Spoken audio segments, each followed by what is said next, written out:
Good day everyone, we will now solve for the air glider problem. Ready your pencil and paper. A glider was thrown at an angle of 57 degrees. The glider went up at a speed of 5 meters per second for 3 seconds and descended with a bearing of south 69 degrees east at 2 meters per second for 10 seconds. What is the distance from the highest point that the glider has reached perpendicular to the ground? How far is the glider from the starting point to the landing point?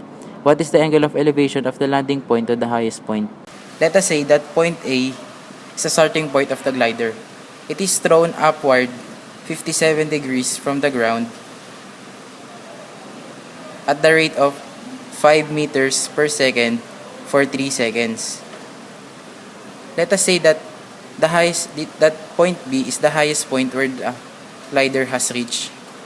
To get the distance from point A to point B, we must multiply 5 meters per second by 3 seconds.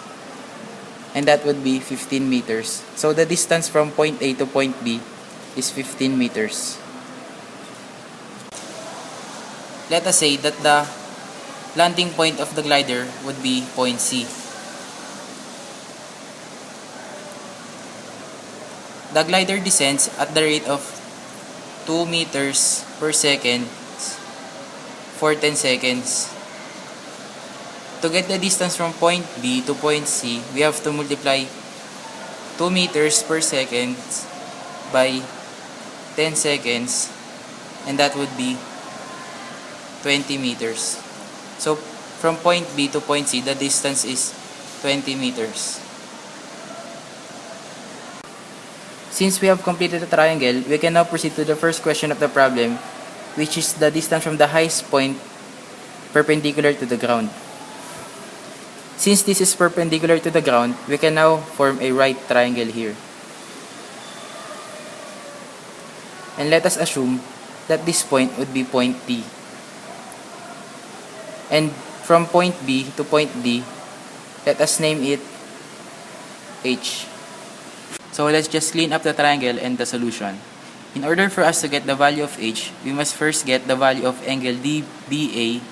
Since this is a right triangle, angle DBA would be complementary to angle DAB. For us to find angle DBA,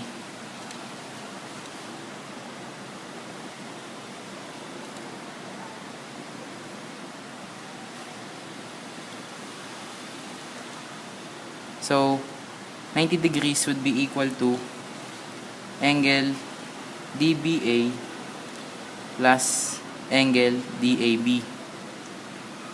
So let's transpose angle DBA would be equal to 90 degrees minus 57 degrees. So angle DBA is equals to 33 degrees.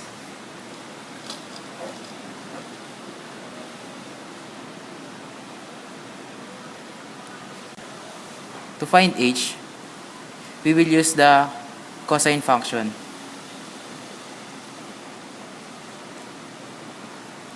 So, cos theta would be equal to adjacent over hypotenuse. So, cos 33 degrees would be equal to the adjacent H over 15 meters. So, H would be equal to 15 cos 33 degrees. So, the value of H would be 12.58 meters. So now, let us proceed to the second question of the problem, which is the distance from the starting point to the landing point. For us to get the distance from the starting point to the landing point, we must first get the value of angle ABC. So to find the value of angle ABC,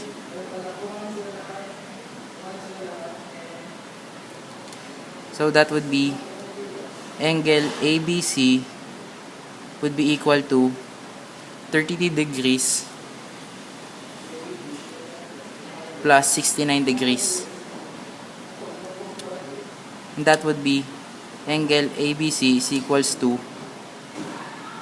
102 degrees.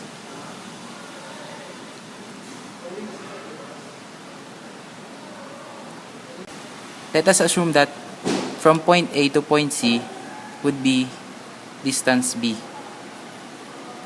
So to find the distance B,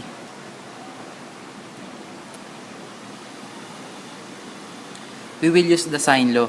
So B over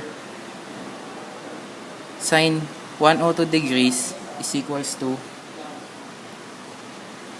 20 meters over sine 57 degrees. So that B is equals to 20 sine 102 degrees over sine 57 degrees. And the value of B would be 23.33 meters.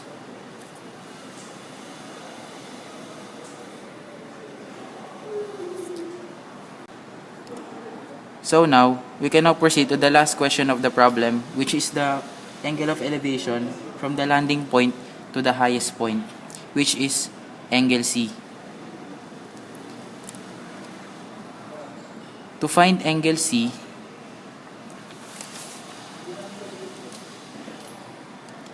(180 degrees) would be equal to angle C plus angle A plus angle B. So 180 degrees is equals to angle C plus 57 degrees plus 102 degrees. So now angle C is equals to 180 degrees minus 57 degrees minus 102 degrees. And now the value of angle C would be 21 degrees. So now we have finished the problem. So that concludes the solution for the air glider problem. Thank you for watching and listening. We hope you learned something. God bless.